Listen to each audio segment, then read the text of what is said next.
பயனன்றாகிலும்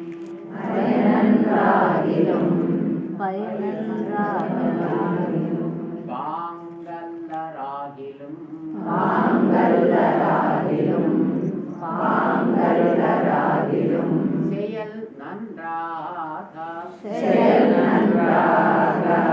செயல் நன்றாக திருத்திப் பணி கொள்வான்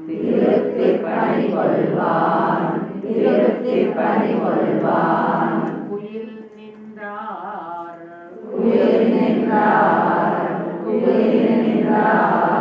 பொழில் சூழ் குருகூர் நம்பி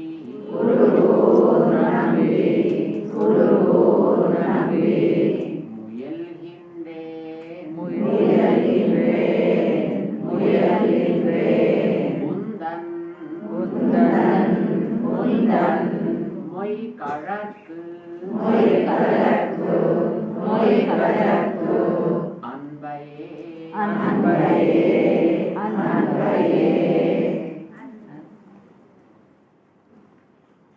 మధుర కవి ఆళ్వారు దీంట్లో వివరిస్తున్నారు. నేను ఎందుకు పనికిరాని వాణ్ణి,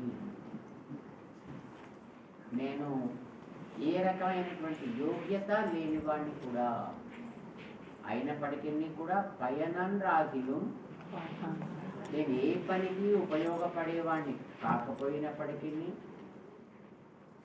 పాంగల్లర్ ఆగిలం, నాలో ఏదైనా ఒకవేళ పనికి ఉపయోగపడకపోయినా వ్యక్తిలో యోగ్యత ఉన్నట్టయితే ఆ వ్యక్తితో ఏదైనా కార్యక్రమాలు జరిపించడానికి అవకాశం ఉంటుంది, ఇవాళ కాకపోతే రేపైనా. కానీ అట్లాంటి యోగ్యతకి కూడా నేను తగినటువంటి వాడిని కాను. అయినప్పటికీ కూడా మహానుభావులైనటువంటి ఆచార్యులు செயல் நன்றாக திருத்தி పణికొల్వాన్, మంచి పనులు చేయగలిగే వ్యక్తిగా నన్ను తీర్చిదిద్ది నా సేవల్ని స్వీకరించేటటువంటి మహనీయులు నమ్మాళ్ళు వాళ్ళు నన్ను అట్లా తయారు చేసుకున్నారు, నన్ను అట్లా తీర్చిదిద్దుకున్నారు. నేను కావాలని వచ్చి వారి సేవలో దిగలేదు. నాకు వారంటే తెలిసి వారి యందు భక్తి కలిగి నేను వచ్చి వారి సేవలో దిగిన వాడిని కాను. కానీ నన్ను అట్లా తయారు చేశారు, నాలో ఆ రకమైన యోగ్యతని వారే నింపి నాకు ఒక గుర్తింపు వచ్చేట్టుగా చేశారు. ఆయన ఎవరైనా కుయిల్ నిండార్ పొழிల్ సూళ్, వారు ఉండేటటువంటి ప్రాంతం ఎప్పుడు కూడా రకరకాలైనటువంటి తోటలు, ఆ తోటల్లో చిగుళ్ళు, ఆ చిగుళ్ళని ఆరగించేటటువంటి కోకిలలు, ఆ కోకిల యొక్క పూజితాలు, వారు పాడేటటువంటి పాటలకి అనుకరించేటటువంటి రకరకాల ప్రాణికోటి ఉండే ప్రాంతం అది. అంటే వారు ఎక్కడుంటే అక్కడ బయటి తోటలు వికసిస్తాయి, లోపల భక్తి వనాలు వికసిస్తాయి. వారు ఎక్కడుంటే అక్కడ కోకిళ్ళు పూస్తాయి, అక్కడ ఉండేటువంటి ప్రాణికోటి కోకిళ్ళలాగా కూయగలుగుతాయి, వారి ప్రబంధాన్ని అనుసంధానం చేయగలుగుతాయి, వాటి ప్రభావాన్ని అవి నేర్వగలుగుతాయి, లోకప్రియం కాగలుగుతాయి. అవి అలాంటి వాతావరణాన్ని చుట్టూ ఏర్పరచుకున్నటువంటి మహనీయులు వారు. వారి పేరేమి? కురుహూర్ నంబి. వారు ఉండేటువంటి ప్రాంతం తిరుకురుహూర్ అని అంటారు. దాన్ని ఆళ్వార్ తిరునగరి అని మనం అంటున్నాం, దానికి కురుహూర్ అని పేరు. ఆ ఊరికి ఒక పూర్ణతని కలిగించారు తమ యొక్క ఉనికి చేత మహానుభావులు. నంబి అంటే పూర్ణులు అని కదా అర్థం. ఆ పూర్ణత వారు ఉండేటటువంటి ఆ ఊరికి కూడా వచ్చేట్టు చేశారు, వారు ఉండే ప్రాంతానికి వచ్చేట్టు చేశారు. వారు అనుసంధానం చేసినటువంటి ప్రబంధం పరిపూర్ణమైనది. దాన్ని అనుగ్రహించినటువంటి ఆ నమ్మాళ్ళవార్లు ఉండేటటువంటి ఆ ఊరు, ఆ ఊరి యొక్క అధిపతిగా ఉండేటటువంటి స్వామి నమ్మాళ్ళవారు ఏ స్వామిని ఉందన్ మొయ్కళర్కు అన్వయే ఉందన్ మీకే సంబంధించినటువంటి మీ యొక్క మొయ్ కళర్కు మీ యొక్క శ్రీ చరణాలకు వాస్తవమైనటువంటి భగవత్ స్వరూపాన్ని చూపించగలిగే శ్రీపాదాలు దేవరవారివి. అలాంటి పాదాలకి నేను అన్వయే ప్రేమతోటి సేవకుడిగా ఉండాలి అని ముయలుగిన్నేన్ నేను త్వరపడుతున్నా, నేను ప్రయత్నం చేస్తున్నా, ఆరాట పడుతున్నాను. అది లభిస్తుందా లభిస్తుందా అనేది నాకు తెలియదు, దాన్ని చెయ్యగలనా లేనా అనేది నాకు తెలియదు, దానికి అర్హున్నా కాదా అనేది నాకు తెలియదు. ముయలుగిన్నే అది దొరికితే బాగుండు అని నేను ఆరాటం అయితే పడుతున్నాను. మీరు అనుగ్రహిస్తే లభిస్తుంది, లేకపోతే ఏమవుతుందో నాకు తెలియదు. ఆరాట పడ్డానికి ఆశపడ్డానికి అయితే తప్పేం లేదు కదా. ప్రైమ్ మినిస్టర్ కావాలని ఆశపడ్డాం తప్పైతే కాదు కదా. వస్తే వస్తుంది, లేకపోతే మానేస్తుంది. భగవంతుడి యొక్క శ్రీపాద సేవ చేయాలని నేను ఆరాట పట్టం లేదు, కానీ దేవరవారి శ్రీపాదలో నేను ఉండాలి, అక్కడ సేవ జరగాలి అని అయితే నేను ఆరాట పడుతున్నాను. అది తర్వాత దేవరవారి యొక్క కృప. కావాలి అని కూడా అడగరు, నాకు ఈ సేవని ప్రసాదించండి అని అడగరు. ఆరాట పడుతున్నాను, తర్వాత దేవరవారి కృప అంతే. అది ఎలా ఫలిస్తుంది అనేది అది దేవరవారి యొక్క దయ అని ప్రార్థన చేస్తున్నారు ఈ పాసురంలో. దాని తర్వాత పాసురం అన్బన్ తన్నై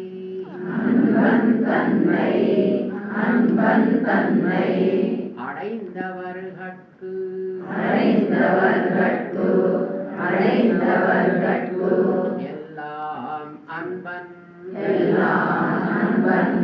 எல்லாம் அன்பன் தென் குருகு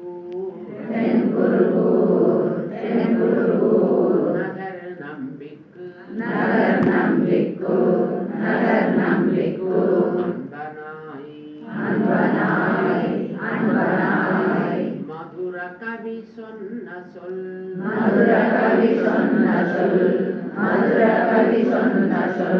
நம்புவார் பதி வைகுந்தம்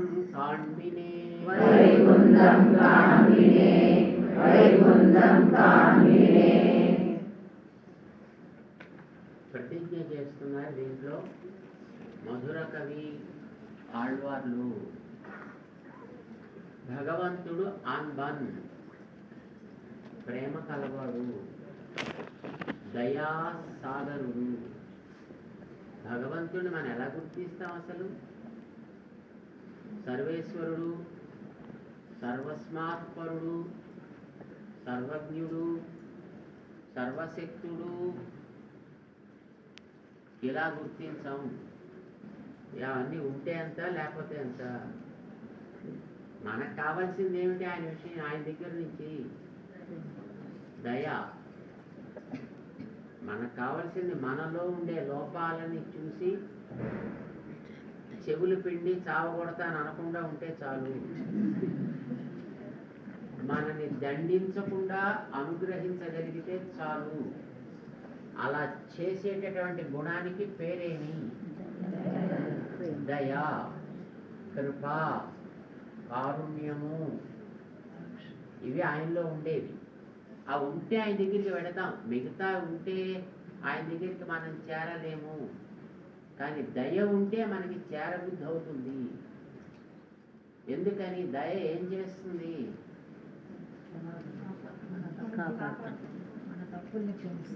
మొట్టమొదట మనలో ఉండేటటువంటి దోషాలని చూస్తే ఆయనకు కూడా ఏడుపు వచ్చేట్టు చేస్తుంది. ఎవడైనా ఏడవాలని కోరుకుంటాడా? మీరు ఎప్పుడైనా ఏడవాలని కోరుకుంటారా? కోరుకోరు. మరి ఏడుపు వచ్చి సన్నివేశం ఎదురుగుండా కనిపిస్తే ఏం చేస్తారు? కంట్రోల్ చేసుకుంటారా? ఆ ఏడుపు వచ్చే సన్నివేశం ఏదో దాన్ని బాగు చేయాలని కోరుకుంటారు. ఆ తర్వాత దాన్ని బాగు చేస్తారు. మీకు రాకూడదు అని అనుకుంటారు కనుక, దాన్ని చూసి మీరు సహించలేరు కనుక ముందర దాన్ని తొలగించి అప్పుడు మీకు వచ్చేటటువంటి దుఃఖాన్ని మీరు తొలగించుకుంటారు. ఇది దయచేసే పని. మనలో ఉండేటటువంటి దోషాలని ఆయన చూస్తే ఆయనకి ఏడుపు వస్తుంది. అంటే మనం ఏడుస్తూ ఉంటాం కదా, మనం చేసుకునేటటువంటి రకరకాల దోషాల చేత, పాడు పనుల చేత మనకి కష్టాలు ఉంటే మనం ఏడుస్తూ కూర్చుంటాం. తద్ద్రష్టుర్ భవతోపి దుఃఖమధురం ఘోరం దయాళో భవేత్ అన్నట్టుగా మేము ఏడిస్తే నువ్వు ఏడుస్తావు. ఎందుకంటే మేము చేసిన తప్పులు చూసి మనం దండించాలని నువ్వు అనుకుంటావు. మొట్టమొదట దండించడం ప్రారంభించగానే మేము ఏడవడం ప్రారంభిస్తాం. ఎదటివాడు ఏడుపు చూస్తే ఏడుపు వచ్చే లక్షణం పరదుఃఖ చిత్తం అంటారు కదా, అది నీలో ఉంటుంది కనుక నీకు ఘోరుగా నీకు కూడా ఏడుపు వస్తుంది మా ఏడుపు చూడగానే. అయితే నువ్వు ఏడవాలని కోరుకోవు కనుక నీ ఏడుపు నువ్వు సహించలేవు. అసహిష్ణుత. నీ ఏడుపు కారణం ఏంటి? మా ఏడుపు. అందుచేత మా ఏడుపుని నువ్వు సహించలేవు. మరి ఏం చేస్తావు అప్పుడు సహించకపోతే? నీ ఏడుపుని పోగొట్టుకోవాలనుకుంటావు. ఎలా పోతుంది అది? మా ఏడుపు పోగొడితే అంచేత అప్పుడు మా ఏడుపు నువ్వు పోగొడతావు. అప్పుడు మమ్మల్ని సంతోషపెట్టి అప్పుడు నువ్వు సంతోషపడతావు. ఏనుగు విషయంలో ఆయన చేసిన పని అదే కదా. ఏనుగు ఏడుస్తుంటే పాప ఆయనకి ఏడుపు వచ్చింది. తన ఊళ్ళో కూర్చోలేకపోయాట. అప్పుడు తిరిగి చెప్పక వచ్చాట. వచ్చి దాన్ని తీసేట బయటికి. పాపం తన పట్టు వస్త్రాన్ని తీసి కాస్త ఆవిరి పట్టి దానికి ఉండేటటువంటి ఆ కష్టాన్నంతా పోగొట్టి ఆ వేదలుసుకున్న పువ్వేదో ఇప్పుడు దానికి ముందర సంతోషాన్ని ఇచ్చి అప్పుడు ఆ పువ్వు వేయించుకున్నాడు తప్ప నువ్వు పువ్వు వేయడమే కదా సరే వేసే అక్కడి నుంచి అలాగా అనలేదు ఆయన. అంచేత మొట్టమొదట ఆయన మన దుఃఖాన్ని తొలగించాలి అని అనుకుంటాడు. ఎందుకంటే అది చూస్తే సహించలేడు కనుక. అంచేత పరదుఃఖ అసహిష్ణుత. దాని తర్వాత పరదుఃఖ నిరాచికీర్ష. అప్పుడు ఆయన మనకి ఆనందాన్ని ఇచ్చి తను ఆనందపడతాడు. ఈ 3 నిర్వచనాలు చెప్పారు మనకి. ఆ 3 నిర్వచనాలు మనం ఒప్పుకుంటాం. కొందరు కొన్ని ఒప్పుకోకపోతే కానీ మనకి 3 కావాలి. ఆ 3 ఉంటేనే అది దయ అనే పేరుకి అర్హమవుతుంది. ఆ గుణము ఇది ఆయనలో ఉంది. అంచేత ఆయన అన్బన్ అని పేరు పెట్టారు మన ఆళ్వార్. ఆయన్ని ఆశ్రయించిన వాళ్ళందరినీ కూడా చల్లగా చూస్తాడు ఆయన భగవంతుడు. అలాంటి భగవంతుడి యందు ప్రేమ కలిగి పాడారు ఈ పాసురాలని నమ్మాళ్ళవార్లు. దివ్య ప్రబంధాన్ని అంతటినీ నమ్మాళ్ళవార్లే పాడింది. తెలుసునా మీకు? దివ్య ప్రబంధాన్ని అంతటికీ మొత్తం పాడిన వారు ఎవరు? నమ్మాళ్ళవారే. మిగతా ఆళ్వార్లు పాడారు అని మనకి చరిత్ర చెప్పినా ఆయా ఆళ్వార్లు పాడినవి తర్వాత ఎక్కడో కాలగర్భంలో కలిసిపోయినాయి. తిరిగి మళ్ళీ నాథమునుల యొక్క ప్రార్థన చేత వాటన్నిటినీ మళ్ళీ సాక్షాత్కరించుకొని నాథమునులకి ఉపదేశం చేసినది నమ్మాళ్ళవారులే కనుక దివ్య ప్రబంధానికి అంతటికీ కర్త నమ్మాళ్ళవారే అని మనం అనొచ్చు. మిగతా ఆళ్వార్లు వాళ్ళు చెప్పిందిగా ఆయా పాసురాలు మనం అనుసంధానం చేస్తాం, కానీ మొత్తం అంతటికీ నమ్మాళ్ళవారులే దానికి ఉపదేష్ట అన్నమాట. ఉపదేశం చేసినటువంటి మహనీయులు నమ్మాళ్ళవారే. అలాంటి నమ్మాళ్ళవారు భగవంతుణ్ణి ప్రేమించారు. భగవంతుడి యొక్క దయాగుణానికి ఆయన పరవశించారు. ఆయన పేరు తెన్ కురుగూర్ నంబి. ఆయన ఉండేటటువంటి అక్కడ ఆది కేశవ పెరుమాళ్ళని ఆదినాథుడు ఆయన ఆశ్రయించి తద్వారా ఆయన్ని పాడి ఆయన పూర్ణుడు అయ్యారు. కానీ నేను ఆ భగవంతుడి గురించి పాడటం లేదు. ఆయన గురించి ఏం పాడాలో ఎలా పాడాలో అది ఆయన చూసుకునేది ఇది. కానీ నాకు ఆశ్రయణం అయినది నమ్మాళ్ళవార్లు మాత్రమే. అలాంటి నగర్ నంబిక్ అంబనాయ్ ఆయన విషయంలో ఆ నమ్మాళ్ళవార్ల యొక్క శ్రీపాదముల యందలి ప్రేమ చేత అది లోపల ఆగక బయటికి ఒక గానమై ప్రవహిస్తే దాన్ని ఈ ప్రబంధంగా మధుర కవి సొన్న సొల్, మధుర కవి అయ్యేటువంటి ఈ దాసుడు పలికినటువంటి పలుకులు అనుకుంటున్నారు మనకు ఆ మధుర కవి ఆళ్వార్లు అనమాట. అయితే ఇలాంటి పాసురాల్ని పాడినటువంటి నా మాట ఎవరైతే నమ్మి తమ యొక్క ఆచార్యుల విషయంలో ఇట్లాంటి విశ్వాసాన్ని కలిగి ఉంటారో ఆ ఆచార్య వైభవాన్ని లోకమంతా చాటాలని ప్రయత్నిస్తారో అదే కదా మన మధుర కవి నేను పాడి తిరువన్. ఈ ఆళ్వార్ల యొక్క మా ఆళ్వార్ల యొక్క ప్రభావాన్ని నమ్మాళ్వారి యొక్క ప్రభావాన్ని నేను పాడి తిరువన్. వీధి వీధి ఇంటింట దీన్ని లోకమంతా పాడగలిగేటట్లుగా నేను కీర్తిస్తూ సంచరిస్తా అని చెప్పుకున్నారు వారు వెనకాతల. ఎవరైతే దీన్ని నమ్మి తమ జీవితాన్ని ఆ విధంగా గడుపుతారో నంబువార్. ఇది చాలా కష్టమైన పని. ఎందుకంటే మనకి మన పనులు చేసుకోవడానికే టైం కుదరట్లేదు. ఇంకా ఆచార్యుల పని ఎక్కడ మనం చేసి పెడతాం, దానికోసం ఎక్కడ తిరుగుతాం, మన పనులు చేసుకోవడానికి తిరగడానికే టైం చాలదు. కానీ ఎవరైతే దీన్ని నమ్ముతారో అలాంటి వాళ్ళకి వైగుంధమే 10. వాళ్ళు చేరేటటువంటి స్థానం, వాళ్ళకి లభించేటటువంటి ఒక ఉన్నతమైనటువంటి స్థితి వైగుంధం, వైకుంఠమే వాళ్ళకి లభించును. అంటే వాళ్ళు అనుకున్నది మ్రొక్కపోనటువంటి స్థితి కలుగును. వైకుంఠం అంటే ఏంటి? వైకుంఠం అంటే విష్ణుమూర్తి ఉండే చోటు. అది ఎక్కడ ఉంటుంది? పరమపదం. ఆ పరమపదం ఎక్కడ ఉంటుంది? ఏదండి? విరజా అనేది దాటిన తర్వాత ఇప్పుడు ఆవిడెవరో ఒక ఆవిడ ఆకాశంలో విన్నారా? సునీత అని ఎవరో ఆవిడ పైన ఉంది. ఆవిడ ఇటు వెళ్ళాలా అటు వెళ్ళాలా తెలియకుండా అక్కడే మధ్యలో ఆగింది.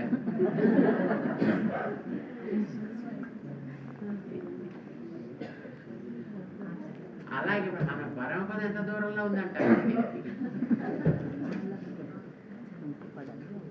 ఎక్కడుంటాడు భగవంతుడు? అంతటా ఉండును. భగవంతుడు ఉండే చోటు ఎక్కడా? ఆయన లేని చోటు ఎక్కడా? అంతటా ఉండును. కానీ అంతటా ఉంటాడనే విశ్వాసం మనకి తక్కువ. అంతటా ఉంటాడని మనం చూడగలగడము కష్టము. మరి అంతటా భగవంతుడు ఉంటాడు అనే ఆ విశ్వాసం మనలో కలగలిగితే ఎంత బాగుంటుంది. ఆ విశ్వాసం స్థిరంగా కలగడమే వైకుంఠం అంటే. కలిగే విశ్వాసము కుంఠితము కాని స్థితి కలిగితే అది వైకుంఠం. అది మనకి ఆచార్యుల మీద ఆ విశ్వాసం ఇక్కడ ఏర్పడితే మనకి ఆ వైకుంఠము లభించినట్లే. ఇక్కడి నుంచి మనం బయలుదేరి లెఫ్ట్ రైట్ అక్కడి నుంచి టికెట్టో ఫ్లైటో బస్సో కారో రాకెట్టో ఎక్కి వెళ్ళాల్సిన అవసరం లేదు వైకుంఠం. భగవంతుడిని చేరడానికి, భగవంతుడిని చేరడం అనేది ఎక్కడైనా భగవంతుడిని చేరడమే. అందుకోసం మొట్టమొదటి ప్రారంభం చేసేట పూర్ణమిదం పూర్ణమదః అని మనకి చెప్పారు. ఇక్కడ మన హృదయంలో ఉన్నాడు పూర్ణమే, అంతటా ఉన్నాడు పూర్ణమే. కానీ ఇక్కడ ఉంటే అహంకారం ఎక్కువ, ఆయన కాదు.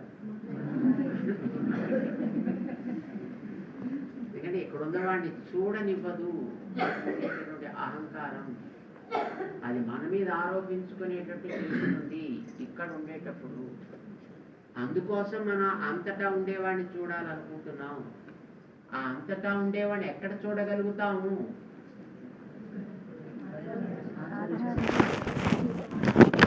అంతటా ఉండేవాడిని ఎక్కడైనా చూడొచ్చు. ఈ బల్లలో చూడొచ్చు, ఈ పుస్తకంలో చూడొచ్చు. కానీ దీనికి పుస్తకం అని పేరు పెట్టాం, దీనికి బల్లాన్ని పేరు పెట్టాము. అంచేత మన చూపు పుస్తకాన్ని దాటిపోదు, మన చూపు ఈ బల్లని దాటిపోదు. ఇక్కడ భగవంతుడు లేకపోలేదు, కానీ దీనికి ఒక పేరు మనం పెట్టేసుకున్నాం. పేరు ఆగిపోతుంది మన దృష్టి. అలా ఆగకుండా ఉండేట్టుగా మన అదృష్టం కొద్దీ అత్యామూర్తి దగ్గర ఆయనే అని పేరు పెట్టుకున్నాం. మనం పేరు అదే, రూపము అదే, చేష్ట అదే. కనుక అంతటా ఉండే భగవంతుడిని మనం అక్కడ ప్రత్యక్షంగా చూడటమే కాదు, అక్కడ ఆయనతోటి మనం కనెక్ట్ కాగలుగుతాం. భగవంతుడితోటి మనం అక్కడ లింకప్ కాగలుగుతాం. మిగతా చోట్ల కాలేము. ఇప్పుడు అంతటా ఉంటాడు, ఇక్కడ అంతటా ఉంటాడు, కానీ మనం కనెక్ట్ ఏం కాలేము. దాన్ని చూస్తే పండే అనిపిస్తున్నా, తిందాం అనిపిస్తుంది తప్ప దాన్ని కూడా కాదు. ఇక్కడ కూడా శ్రీమన్ నారాయణ శ్రీ ఎప్పదే నీకు నమస్కారం అనిపిస్తుంది. అయితే అది ఎవరు ఇచ్చేదాకా అనిపించదు, చేతిలో పడేదాకా అనిపిస్తుంది. కానీ ప్రపంచంలో అంతటా పరమాత్మ ఉంటాడు, కానీ మిగతా చోట్ల మనం ఆయన్ని చేరడానికి అవకాశం తక్కువ. అది మనకుండేటటువంటి అహంకారం వల్ల ప్రాణులలో చేరలేము, మనకుండే అజ్ఞానం వల్ల అచేతనాల్లో చేరలేము. ఈ రెంటిని కూడా మనకి ఆపగలిగేది అచ్చామూర్తి. ఎందుకని? అది కూడా ఒక అచేతన మూర్తే అయినా మంత్రపూతమై సంస్కారం పొంది మనకి ఇది ఆరాధనకి యోగ్యంగా తయారై వచ్చింది. కనుక అక్కడ మనకి దేవుడు అంటాం తప్ప ఇది వెండి, ఇది బంగారం, ఇది కర్ర, ఇది రాయి, ఇది మట్టి అని మనం అనము. అట్లీస్ట్ తెలిసిన వాళ్ళం మనం అంటలేదు. ఎవరు అంటలేదో వాళ్ళకి అదే చేరదగిన వైకుంఠము. మనకి చేరదగిన వైకుంఠ స్థానం మనకి మన అర్చాము ఉంటే, అది మీ ఇంట్లో ఆరాధన ఉంటే మీ ఇంట్లో ఆరాధన దగ్గరే చేరచ్చు. లేదు మీకు ఇంట్లో లేదు, గుళ్ళో ఉందంటే గుళ్ళో చేరచ్చు. ఎక్కడ మీకు ఆరాధ్య మూర్తి ఉన్నదో అదే మనకి చేరదగిన వైకుంఠం తప్ప ఇక్కడి నుంచి ప్రయాణం చేసి పెట్టి బుట్ట చదువుకుని మనం వెళ్ళి చేరాల్సినది ఏది అవసరం కాదు సుమా. అందుచేత ఎవరైతే నమ్ముతారో ఈ మధుర కవి చెప్పినటువంటి మాటని, వాళ్ళకి అదే వైకుంఠము అవుతుంది సుమా. వైకుంఠం కాన్మిన్ పది, వాళ్ళు పొందేటటువంటి స్థానం ఇది అని మధుర కవి ఆళ్వార్లు దృఢమైనటువంటి ప్రతిజ్ఞ అక్కడ సహదేవుడు చేసినట్లుగా రాముడి దగ్గర శత్రువుడి దగ్గర వెళ్ళిపోయి పాండవుల్లో అనుకుంటూ అలా సహదేవుడు చేసి ఆ ప్రతిజ్ఞను ఎట్లాగైతే నిరూపించుకున్నాడో అట్లా మధుర కవులు తమకుండేటటువంటి శ్రద్ధని తమకుండే విశ్వాసాన్ని ప్రతిజ్ఞ చేసి నిరూపించుకున్నారు. ఈ ప్రబంధంలో కన్నీనంబులో ఇది మనం అందరం చదివాం. చక్కగా మీరు చక్కగా పంక్తి మీద హాయిగా అనుసంధానం కూడా చేశారు. ఇక నుంచి మీకు కలగవలసింది ఏంటి? రెండు కలగాలి. ఒకటి, మనం ఎక్కడికో వెడితేనే దైవ దర్శనము అనే భావన మనలో మారాలి. మన ఇంట్లో ఆరాధన చేసుకునేట్టుగా మన పూర్వులు, మన ఆచార్యులు, మన పెద్దలు మనకు అందించిన తిరు ఆరాధన అని మనం అంటున్నామే, ఆ తిరువారాధన సాక్షాత్తు స్వామి యొక్క సన్నిధానము అని మరిచిపోకూడదు. అది మొదటిది. దీన్ని అందించినటువంటి మన ఆచార్యుల యొక్క మాట మనకి ఆచరణీయము, అది మనకి వేదము, అది మనకి గమ్యము. ఇది మనం విశ్వసించగలిగే యోగ్యత మనలో ఏర్పడాలి. ఆచార్యులంటే అస్తమానం ఆచార్యులే మనతో పాటు కూర్చుని తిరగరు. ఆచార్యుల యొక్క ఆదేశాలను అనుసరించి మనకి పెద్దల యొక్క సూక్తులని అనుగ్రహించేటటువంటి వారెవ్వరైనా భాగవతోత్తములు అని మనం అంటున్నాం ఈవేళ. అలాంటి వాళ్ళని వారు అందించేటటువంటి ఆ సూక్తుల ద్వారా మనకి కలిగేటటువంటి భగవద్ అనుభూతి మనని తప్పకుండా ఉత్తమ స్థితికి చేరుస్తుంది. అందుచేత మనం ఏం చేయాలి? రెండు పనులు చేయాలి. ఒకటి, సమయం చిక్కినప్పుడల్లా మన పూర్వాచార్యుల యొక్క సూక్తులని మనం స్మరించాలి. మీరందరూ ఇప్పుడు చేస్తున్నటువంటి ఉత్తమ కార్యం అది. రెండవది, ఆ భగవంతుడు ఆయన యొక్క ప్రభావము మన చుట్టూ ఉండేటటువంటి ప్రపంచం అంతటా నిండి ఉంది కనుక ఎక్కడెక్కడ దానికి మనకి అవసరం అనేది గోచరిస్తుందో దానిని మనం ఎంతవరకు ఆదుకోగలమో అంతవరకు ఆదుకోగలిగే ప్రయత్నం చేయాలి. చాలా మందికి ఒక భావం ఉంది, మనలో భగవంతుడి మీద నిష్ఠ ఉన్నట్టయితే మనం చక్కగా పుస్తకం తీసుకుని కాలక్షేపాలు చేయాలి, పారాయణం చేయాలి తప్ప సామాజిక సేవ అనేది మనకి పడదు అని దాని మీద ఎలర్జీ ఉండేవాళ్ళు చాలామంది ఉన్నారు. అది పడని వాళ్ళు చాలామంది ఉన్నారు. ఇలాంటివన్నీ మాకెందుకండి, మేము చాలా మంచి కార్యక్రమాలు చేస్తున్నాము అని అనుకునేవాళ్ళు. గుర్తి చేసేది మంచి పని, కానీ మనకి ఆ భగవంతుడు అంతటా ఉంటాడనే విశ్వాసం ఏర్పడ్డప్పుడు మనం చేసేటటువంటి సామాజిక దృష్టి, సామాజిక సేవ అనేవి ఎప్పుడైతే పరిణమిస్తాయో మన కార్యంలో, అప్పుడే మనకి భగవంతుడి యందు నిజమైనటువంటి నిష్ఠ కుదిరినట్టు. అది లేకపోతే ఇది ఉండదు.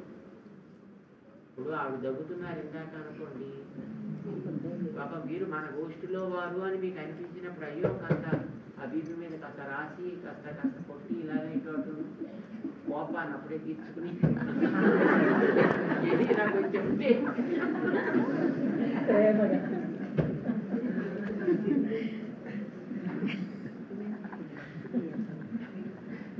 అంటే ఒక వ్యక్తికి కలిగేటటువంటి శ్రమని చూస్తే దాన్ని తీర్చవలే అని అనిపించినప్పుడే మనకి ఆ ప్రేమకి అది నిదర్శనం తప్ప అయ్యో తగ్గకండి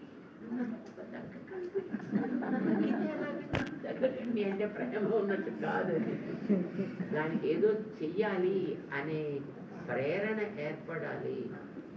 భగవంతుడిని మనం సర్వవ్యాపిగా చూడగలిగినప్పుడు ఆయనకి మనం అందించేటటువంటి సేవ ద్వారా మనకు ఉండేటటువంటి ప్రేమని శ్రద్ధని మనం చూపించగలగాలి. మొదలకు మనకు అందించే సందేశం ఇది. అందుకే వారు అక్కడెక్కడో అయోధ్య నుంచి అక్కడ దాకా నడిచి వచ్చి అక్కడ దర్శించి వారి కోసం తమ జీవితాన్ని అంకితం చేస్తున్నటువంటి మహానుభావులు, 2 యుగాలకి అనుసంధానకర్త మహానుభావులు. మనకి 5 ఆళ్వార్లు కదా, పూర్వయుగంలో ఉండేవాడు. మిగతా 7 తర్వాత యుగంలో, మన యుగంలో. ఆ యుగానికి ఈ యుగానికి అనుసంధానం చేసినటువంటి మహనీయులు మనకి ఈ మధుర కవి ఆళ్వార్లు. అదృష్టం మనం చేసుకున్నాం. అలాంటి మహనీయుల యొక్క ప్రబంధాన్ని మీరందరూ కూడా చక్కగా నేర్వగలిగేటటువంటి అదృష్టాన్ని, యోగ్యతని పొందారు. దీని తర్వాత మీరు పెరియాళ్వార్ల యొక్క వైభవాన్ని స్మరిస్తూ వారి యొక్క ప్రబంధాన్ని కొనసాగించబోతున్నారు అని విన్నాం. చాలా సంతోషిస్తున్నాం. దీన్ని ముగించడానికి మళ్ళీ ఒకసారి మొదటి పాసురాన్ని అనుసంధానం చేస్తే అప్పటికి మనకి ముగిసినట్టు లెక్క. ఒకసారి మొదటి పాసురాన్ని కూడా అందాం. కన్నీనున్ సిరుతాంబినాల్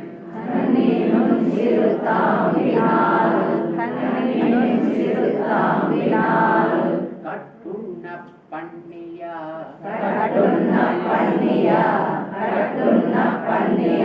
పెరుమాయన్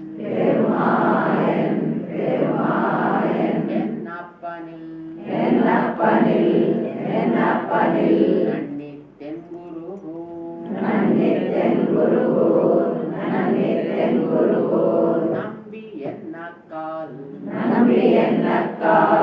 நம்பி என்னக்கால் அன்னைக்கும் அமுதூரும் என்னாவுக்கே